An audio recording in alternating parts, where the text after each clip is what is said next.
वक्फ board bill के दौरान अखिलेश ने एक डीएम का किया जिक्र। कौन है डीएम जिसका नाम लिए बिना अखिलेश बीजेपी को घेर रहे? उस डीएम ने किस मुद्दे पर कौन सा रुख अपनाया जिसके जरिए अखिलेश बीजेपी को इतिहास की ओर ले गए? इतिहास के पन्ने को उलटकर अखिलेश ने मोदी शाह को आईना दिखाया। जब अखिलेश ने डीएम का जिक्र किया तो बीजेपी सांसद पूछने लगे ना। लोकसभा में 8 अगस्त को केंद्र सरकार की तरफ से वक्फ बोर्ड संशोधन विधेयक पेश किया गया। इस पर चर्चा के दौरान सपा अध्यक्ष अखिलेश यादव ने बिल का विरोध किया। इस दौरान उन्होंने एक डीएम का जिक्र किया। चंद्रन जी ने जो कहा और माननीय सदस्यों ने जो कहा, मैं उससे अपनी बात को जोड़ता हूं। ये बिल जो इंट्रोड्यूस हो रहा है, ये अध्यक्ष महोदय बहुत सोची समझी राजनीति के तहत हो रहा है।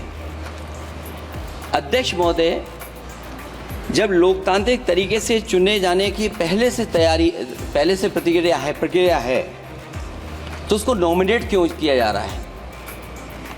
वहीं जहां अन्य धार्मिक जो मसले हैं, बॉडीज हैं, उनमें कोई गैर बरादरी का नहीं आता है। मान लीजिए वक्फ बोर्ड में गैर मुस्लिम को शामिल करने का औचित्य क्या बनता है? और अध्यक्ष महोदय, इतिहास के पन्नों को अगर हम पलटें, अगर आप जिला अधिकारी को सब ताकत दे देंगे, उन इतिहास के पन्नों को मैं नहीं पलटना चाहता हूं कि एक जगह पर एक जिलाधिकारी महोदय ने क्या किया था, उसकी वजह से आज और आने वाली पीढ़ी तक को भी सामना करना पड़ा। अध्यक्ष महोदय, मैं नाम नहीं लेना चाहता हूं।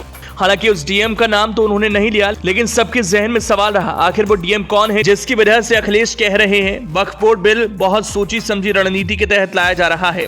वक्फ बोर्ड में गैर मुस्लिम को शामिल करने का औचित्य क्या बनता है?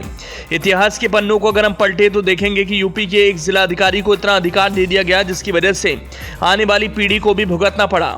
मैं सदन से उन जिला अधिकारी का नाम नहीं लेना चाहता हूं। अखिलेश यादव ने भले ही संसद में उस जिला अधिकारी का नाम नहीं लिया, लेकिन सियासी पंडितों का दावा है।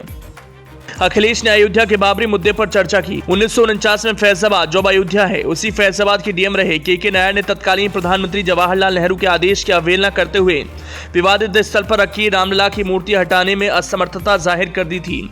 ऐसा उन्होंने एक बार नहीं बल्कि 2 बार किया। नेहरू ने तब के यूपी सीएम रहे गोविंद बल्लभ पंत को मूर्तियां हटवाने का निर्देश दिया था।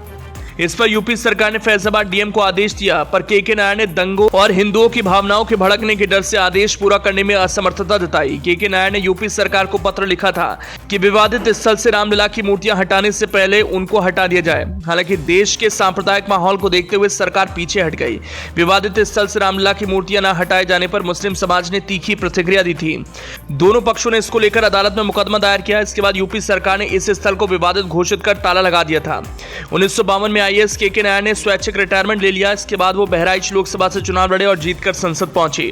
उनकी पत्नी शकुंतला नायर भी कैसरगंज से चुनाव लड़ी और जीत गईं।